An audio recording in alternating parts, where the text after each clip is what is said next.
I didn't realize I had first daughter syndrome until I noticed I was trying to save everyone except myself. Join me as I do my morning gua sha routine. Nobody tells you how being the responsible child can become your entire personality. I've been thinking a lot about why I feel responsible for fixing everyone in my family.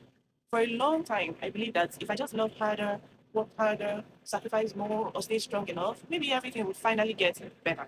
I carried problems that weren't mine. I worried about people who weren't worrying about themselves. I felt guilty whenever I chose myself, and I didn't even realize I was doing it.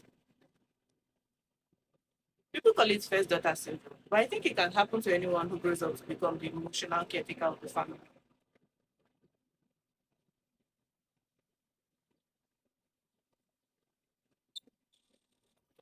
You become the peacemaker, the therapist, one who is expected to understand everybody else.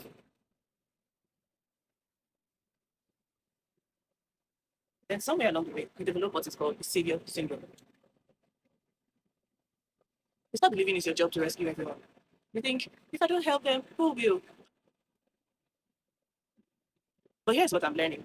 You cannot heal people who do not want to heal. You can't force people to change. And loving people should not require abandoning yourself. That realization has been hard for me because I genuinely love my family. Walking away from unhealthy roles doesn't mean you should stop loving people, okay? Sometimes it means you're finally loving yourself too, which is the most important form of love, self-love.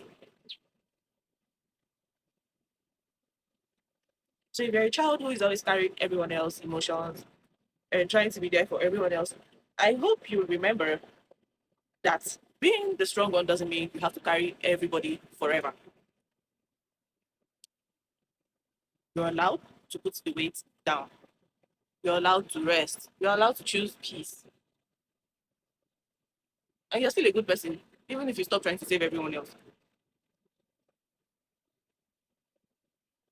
Put the weight down if you have to. You're allowed to put it down. You're allowed to choose yourself. You're allowed to choose peace. You're allowed to save yourself. Okay?